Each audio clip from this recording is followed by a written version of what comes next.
Good afternoon, everyone. Thank you for being here. We're joined today by New York City Mayor Eric Adams, Chief of Detectives James Essig and his team, Chief of Transit Jason Wilcox, First Deputy Commissioner Eddie Caban, CEO of the MTA Jana Lieber, and thank you once again for taking the time out to be here. Today, the manhunt for Andrew Abdullah is over. Less than 3 hours after the NYPD released his photograph to the public, Mr. Abdullah knew he had nowhere left to run. Your NYPD investigators identified him as the killer of Daniel Enriquez through canvassing by our transit officers, community engagement, social media outreach, and excellent detective work. He was arrested in his lawyer's office this afternoon and is now being prepared for arraignment. The murder of Daniel Enriquez was every New Yorker's worst nightmare. Tragically, it's a scenario that we've seen play out far too many times before. Andrew Abdullah was well known to the criminal justice system, but again and again, his repeat offenses were not enough to keep him off our streets. His criminal history stretches back to 2016 and includes charges of felony assault, robbery, attempted murder, and a still open gun charge from 2 years ago. The most basic purpose of the criminal justice system is to keep people safe. And in the only state in our nation where a judge is not allowed to consider dangerousness when setting bail, this was yet another failure of that system. And now Daniel Enriquez is gone. His family and loved ones are suffering, and they rightfully want to know why. Well, there is no valid reason why, because this horrific crime should never have happened. And I said 2 weeks ago, after the shooting of our officer, Dennis Vargas, that we need to right these wrongs. The violence on the Q train last Sunday morning was committed by another repeat offender who was given every leeway by the criminal justice system. We cannot and will not stand for it. Today, a killer is off our streets, and we turn our attention to getting justice for Daniel Enriquez and his family. That's our focus moving forward in this case. And along with the district attorney's office and our other law enforcement partners, that's exactly what we are going to do. I want to turn it over to the mayor, Eric Adams. Thank you, Commissioner. Thanks to the good work of the men and women and our partners in law enforcement, we got him, and we got him in a way that he did not cause more injuries to New Yorkers. And I think the Commissioner stated something that's important. We got a killer off our streets, but far too many killers are back on our streets through a revolving door criminal justice system that appears to pit the NYPD and good New Yorkers against the bad guys. We were fortunate to have a thorough police work here, and the Chief of Detectives is going to lay out the history of this person. Any reasonable thinking New Yorker is going to ask themselves, why is this person still on our streets? And that in itself is a tragedy. But the fact is, he is the poster child of many people who believe they can create violence without any repercussion at all. It is too easy to get a gun, too comfortable to use the gun, and there is a pervasive feeling among dangerous people that there's no repercussions for their actions for using the gun. As we stand here today, we also want to have our hearts go out to the family. When you think about an innocent person, he should have been sitting at his desk at Goldman Sachs. He should have been planning outings with his family. He should have been able to enjoy all the things that New Yorkers enjoy. Instead, we are mourning his death. I spoke to his sister yesterday. She was full of pain. Just could not find reasons why someone would take the life of her brother. Hearing her words coming from the Bronx, the commissioner and I stopped to see the parents of an 11-year-old baby that was prematurely taken from us due to gun violence. We see it far too often. And all of this is fueled by America's toxic gun cultures. His loved ones have to experience the loss. New Yorkers have to experience the trauma. As we try to rebound and rebuild our system. This is an impact, but we will respond accordingly and ensure our city is safe and our transportation system is safe. Part of our recovery is tied to the MTA. That's why we're glad to have the MTA as a partner as we move forward to rid it of the violence that we're seeing. Daniel was shot in his heart. We feel it in our hearts. We lost a fellow New Yorker, one of the good guys. We are doing our job, I say over and over again.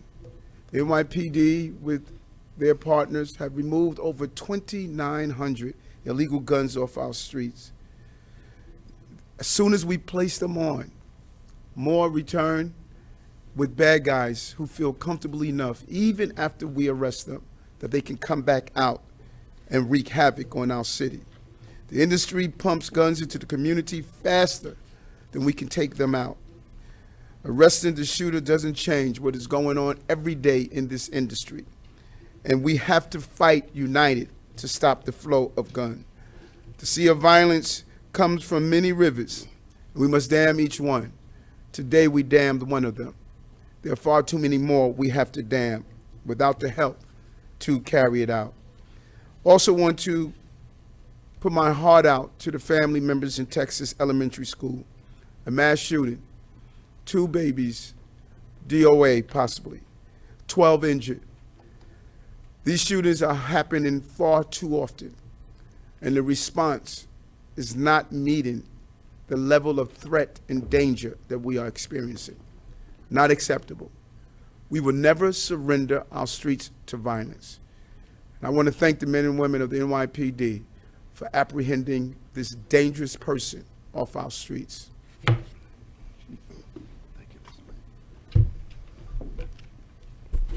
Thank you, Mr. Mayor. I'm just going to walk you through the investigation, but before I start, with me is Hank Sortner. He's the Manhattan South Investigative Chief who chaired this investigation. So on Sunday, May 22nd, at approximately 11:42 a.m., in the last car of a Manhattan-bound Q train, while it was approaching the Canal Street station, eyewitnesses stated that a male was pacing back and forth inside the train car, muttering to himself. The only distinguishable words heard were, "No phones." The male suddenly and without any prior interactions or provocation walked up to our victim, a 48-year-old male named Daniel Enriquez, and shot him 1 time in the chest. He was later pronounced at Bellevue Hospital. A 9mm shell casing was recovered on the scene. As soon as the train stopped, the perpetrator exited the train onto the platform and fled on foot up the staircase. As he reached the top of the staircase at Lafayette and Canal Street, he handed off the firearm to a homeless male identified as Jabbar Balding. Mr. Balding was apprehended and interviewed. He stated that he does not know who the perpetrator is and just randomly handed him the gun. Further investigation and in-depth interviews later led to the recovery of that gun. It is a 9mm Ruger firearm reported stolen in Hampton, Virginia, November 18th of 2019. It is a ballistics match to the shell casing on the train.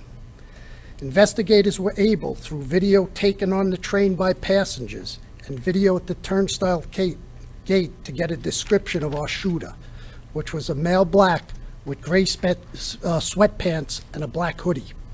Approximately 11 minutes later, transit officers responding to the scene stopped the suspect. He had altered his appearance. Later, detectives recovered video of that male removing his hoodie and carrying a backpack.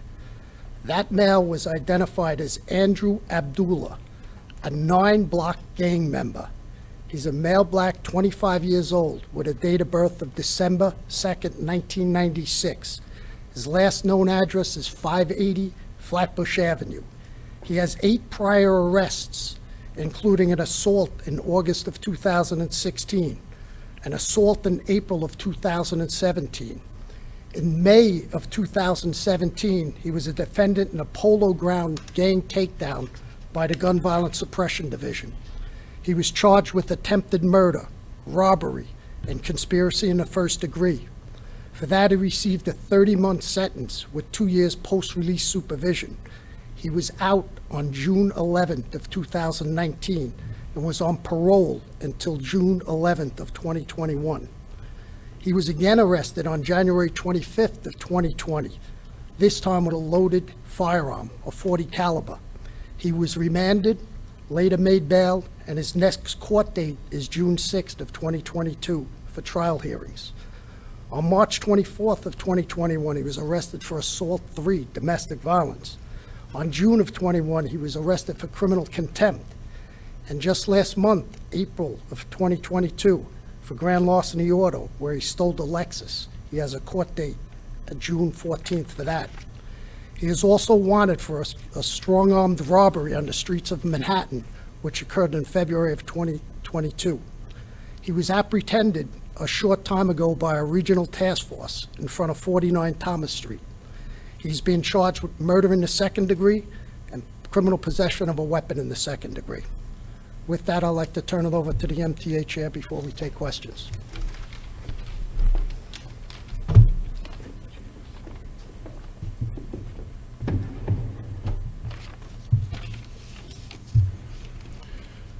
When I first saw the images from the MTA cameras on Sunday, I was worried about how the police were going to catch this guy. He was wearing a hoodie and a mask. Then I said to myself, it's the NYPD. They'll get him. And here we are. Thank you, Mr. Mayor. Thank you, Commissioner Sewell. Thank you to everybody at the NYPD. The NYPD is as good an investigative force as any in the world. New Yorkers know the NYPD is going to get the bad guys. On behalf of Governor Hochul and on behalf of MTA riders and MTA workers and all New Yorkers, thank you. Thank you. But we also need to focus on what the mayor is saying, on how we need to make sure that we don't just catch bad guys after the fact, that we get them before the crime occurs, that we interdict. That's why I am so appreciative of Mayor Adams' omnipresent strategy for promoting transit safety. He and the police commissioner are committed to doing what's necessary to stop bad guys before they get into our system at the fare gates, but also by having transit officers on platforms and on trains. I recognize that doesn't mean that every train, every day, and every platform, every minute of every day will have a cop. But this is important work. It is an important change of paradigm, and it began under Chief Wilcox's leadership before this terrible event, and I know it will continue. Over time, I believe that we will help with the mayor and the police commissioner's strategy to restore riders' sense of safety, which has been so harmed, so eroded by this terrible incident, and to restore confidence in the safety of the mass transit system. Thank you. Bear with us for a quick step change here.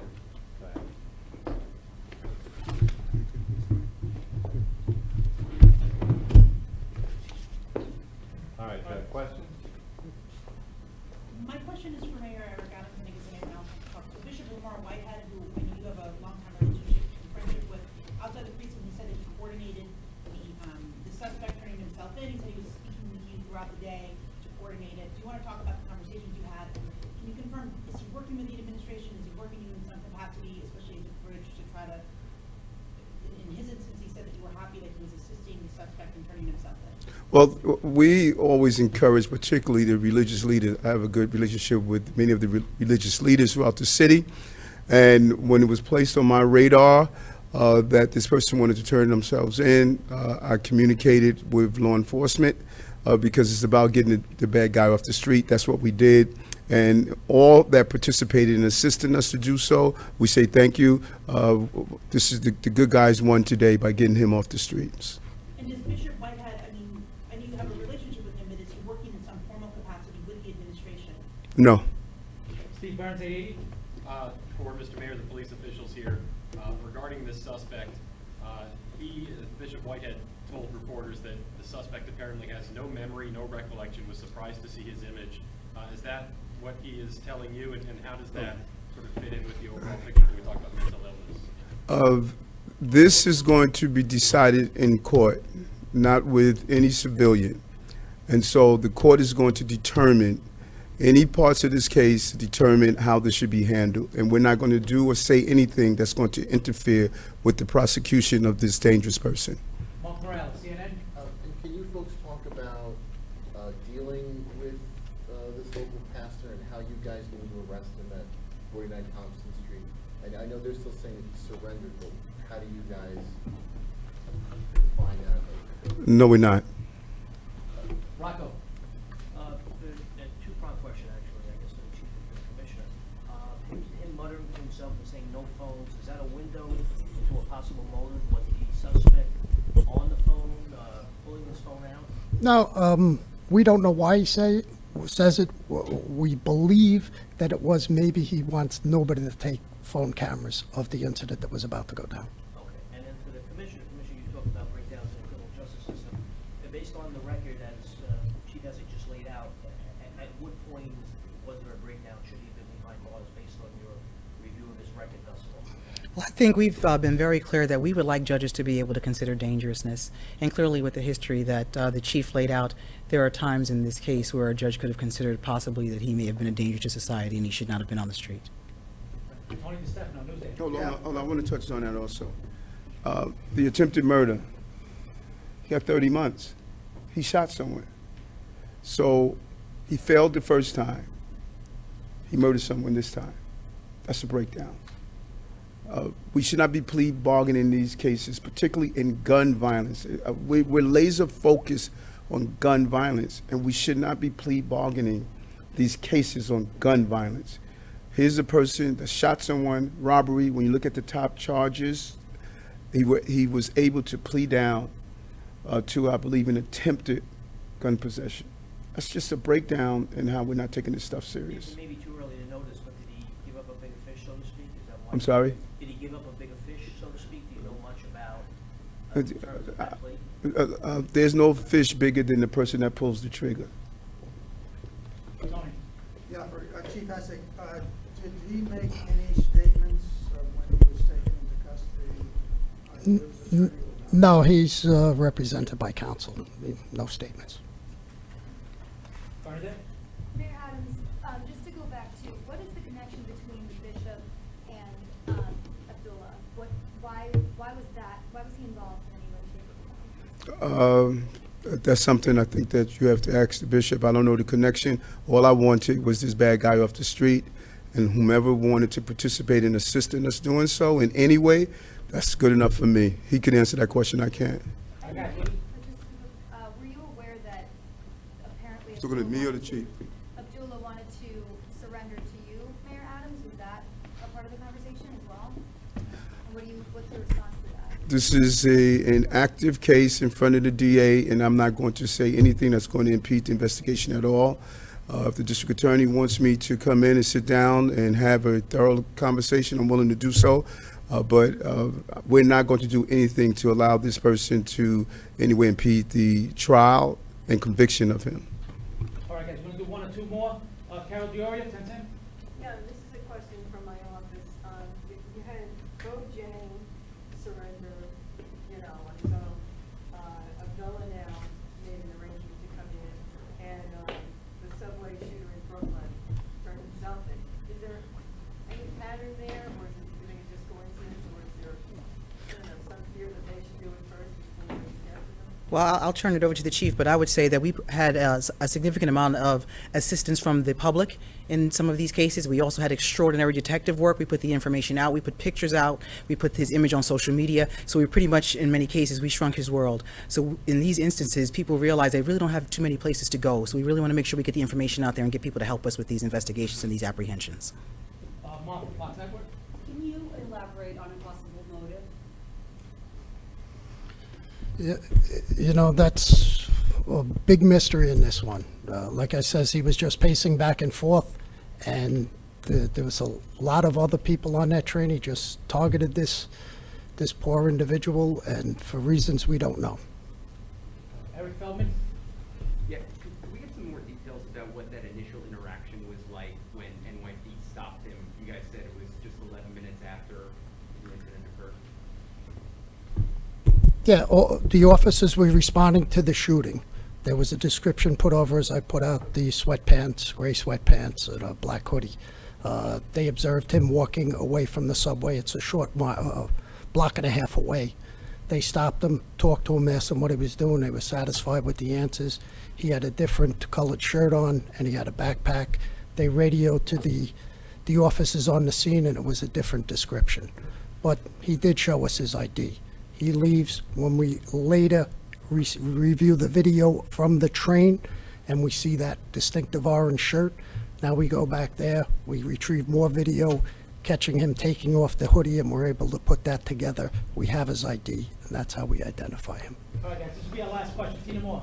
Hi, Chief. Can you tell us what happened today? We thought he was going to I think you thought he was going to turn himself in, and then he had to be picked up by, I believe, the regional task force? Yes. So what happened there? Well, I mean, we received, Regional Task Force was looking for him last night. We hit numerous locations throughout Brooklyn. We received word this morning that he was going to turn himself in. He was given ample time to turn himself in, and Regional found him in front of 49 Thomas today and brought him in. All right, everyone, thank you so much.